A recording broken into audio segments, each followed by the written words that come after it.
Riedling Regency Meat Packers is recalling several beef products because they may contain E. coli. The beef came from Ontario, Canada, and was exported to several U.S. states, including Pennsylvania. The U.S. Department of Agriculture is warning people about ground beef that may be contaminated with E. coli. The beef was sold in 1-pound vacuum-packed packages labeled Organic Rancher Organic Ground Beef. 1 in 6 Americans get sick from foodborne illness every year. Now imagine some of that risk coming from a dinner you thought was safe because it came from a sit-down restaurant, not a sketchy diner.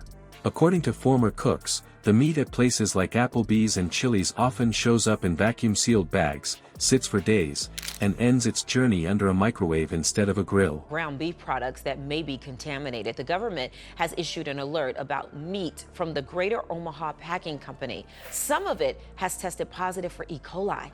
The beef was produced last month with a freeze-by date of yesterday. Some of the products include ShopRite hamburgers and Landis brand beef patties.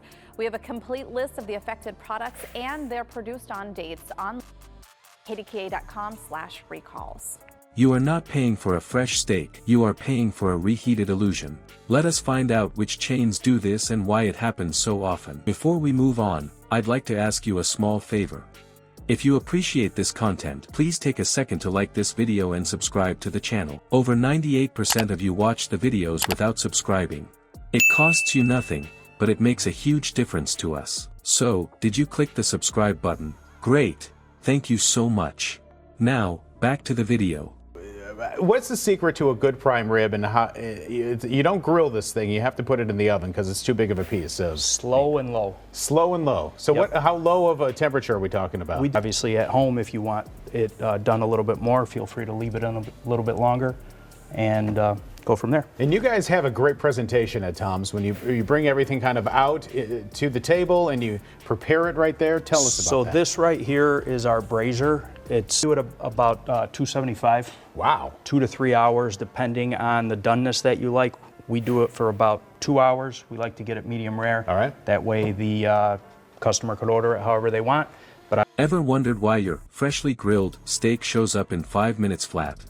That speed comes with a secret. Behind those glossy menus and sizzling sound effects is an operation designed for convenience, not cooking. Sit-down chains like Applebee's, Chili's, and Denny's rely on vacuum-sealed, pre-cooked meat that arrives from a factory kitchen days before you ever place an order. It is stored in plastic bags, waiting to be slipped into a microwave. The goal is speed and uniform flavor, not freshness.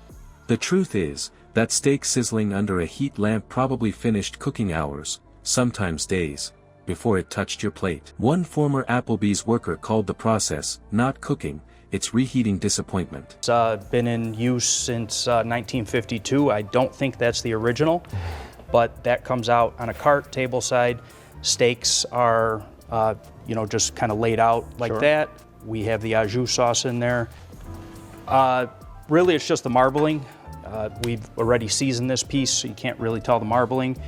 But we use USDA prime exports here, and we season it with just basic salt, pepper, put it on the plate, dress it with some au jus, and then baked potato and salad come with every entree. All right. And that's what we do. All right. I know you can get a nice prime rib at most of the grocery stores, at Costco and whatnot. How do we make sure that we have a good prime rib? The microwave or warming drawer gives it just enough warmth to fool you into thinking it is restaurant quality. On paper, this setup checks every corporate box: predictable service time, consistent portions, limited labor. But for the eater, it means paying more for something that tastes like yesterday's leftovers. This pattern does not stop at dinner chains. Breakfast spots run the same play. At IHOP, employees said bacon and sausage come out of storage already cooked, then reheated once a ticket prints. So that limp, flavorless bacon and gray, glossy sausage on your plate. They started their day in a fridge, not on a griddle. As one diner put it, I could have fried my own breakfast at home, saved $14, and skipped the stomach ache. Even fast casual places lean on this system. Take Subway, where the fresh meat arrives frozen and vacuum sealed, later microwaved to order. Workers described bland, spongy results and refreshed expiration stickers that stretch a product's shelf life past comfort. Ton of frozen cooked ground beef is being recalled for possibly containing pieces of metal. The recall was issued on July 29th by Ada Valley Meat Company.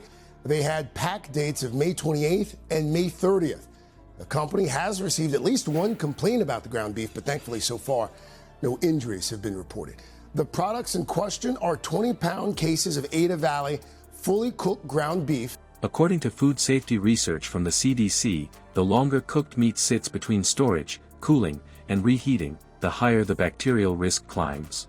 Which begs the question, if sit-down restaurants are microwave-driven, what happens when the price drops to drive-through levels? Because freshness, it turns out, often ends before the food even leaves the factory. Now let's move on to the one chain where the meat itself is up for debate. Here's the question no one wants to ask at the drive-thru: what if that taco filling isn't really beef? The truth is, Taco Bell built its empire on the phrase, seasoned beef, a product engineered to stay cheap, shelf-stable, and reliably uniform. It satisfies the craving for fast, flavorful food but hides a formula that's more science project than steak. What's inside that taco shell might surprise you. Former crew members have described a gray, sludgy mixture before the bright orange seasoning hits it. Once the spices and coloring mix in, it transforms into something that looks like meat again. But beneath that makeover sits a blend that's been heavily diluted. According to the company's own formulation, only about 35% of what you're eating is actual meat. The rest is an industrial cocktail of oats, soy protein, maltodextrin, and thickeners, fillers that keep it moist, bind the texture, and make each scoop stretch further down the assembly line. Maltodextrin stands out here. It's the same binding agent you might find in powdered glue formulas. It helps the mixture stay smooth, but it says a lot about what's really going on. This isn't beef being seasoned. It's a processed paste being engineered into beef-like form. The company once faced a class action lawsuit over that labeling. Their defense? That it meets the technical definition of beef under USDA rules. A food safety analyst pushed back hard, saying, if you broke down what's actually in that beef, you wouldn't feed it to your dog. In legal terms, they're in the clear. In plain terms, you're eating a product that's part meat, part filler, part marketing spin. Buying beef that's packed with bulkers is like paying for a gallon of gas that's mixed with water. It runs, but not well. And with ingredient lists this padded, cheap doesn't mean honest. So what does that mean for your next value meal? Here's the bottom line. In a food world built on speed and savings, meat often means something else entirely. The faster it's served, the less likely it ever saw a real heat outside a bag. You can protect yourself by reading ingredient lists carefully, especially on pre-packed or counter-service items. Ask how the meat is prepared, freshly cooked or reheated, and choose places that make their food where you can see it. Restaurants that value transparency rarely hide their grills. And if this opened your eyes even a little, like and subscribe to help us keep the spotlight on the food industry's best-kept secrets.